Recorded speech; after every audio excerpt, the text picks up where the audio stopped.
We're here with Max Scodro, winner of the 33rd Illinois State Mid-Amateur Championship. Max, how does it feel to be an Illinois State champion? Yeah, it feels good. It feels good. I, came close to winning this one a couple years ago.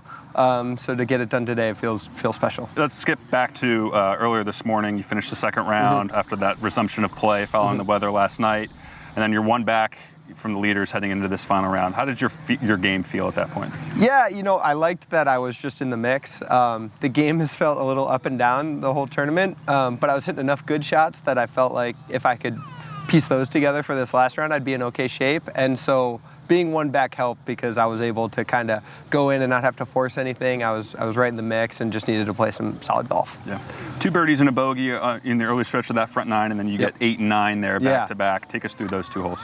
Yeah, 8 was a big one. It's a tricky hole, and I kind of was like, you know what? You got to play aggressive if you're going to win this. And so I went for the green on 8, and I hit it to kind of like pin high left and was able to 2-putt for a birdie. And that really felt good because it was like, took a bit of a gamble and it paid off, and I appreciated that. And then on 9, I sunk a good putt, which I was not totally expecting, and that really felt like I had some momentum kind of going into the back 9. Yeah. A couple drop shots on 10 and 12, and then you get them right back with birdies on 16 and 17. What worked well for you on those par 5s? The par 5s, I really tried to kind of grind it out, some birdies there. I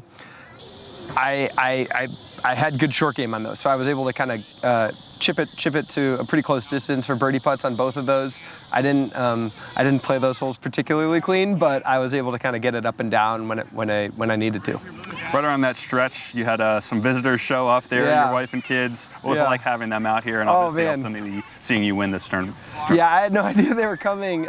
So yeah, my 2 boys, my wife came. I kind of heard them like from a long way away, and it helped because I kind of needed a reset at that point, to be honest. I hadn't had anything going on the back 9, and yeah, I mean, it just kind of lightened the mood, and seeing them was really, really fun, really special, and I'm glad they could see me at least win. Yeah. Speaking of family, your grandmother Lorraine was a long-time volunteer of this organization. What does it mean to you and your family to win a tournament administered by the CDGA? Oh man, I've never won one.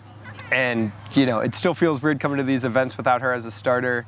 And I never was able to kind of win any of the CDGA sponsored events. So this feels really good. I thought about her, kind of like at every first tee this week, because again, she was there for every single event, and pretty much all of the blue coats out here were like, hey, like, I know your grandma would be proud. So it feels good to win it, and I know that she helped me out on a couple lucky breaks today. Yeah. And lastly, you mentioned it earlier, but narrowly missed this title 2 years ago. Yeah. How does the redemption feel now? It feels good, especially because I thought I might have given it back again on the back 9 here early on. And so it feels good to make those couple birdies coming down the stretch and kind of step up, hit some good shots when I had to. To come so close, and I kind of gave it away. So now to have a different story this time, it felt really good.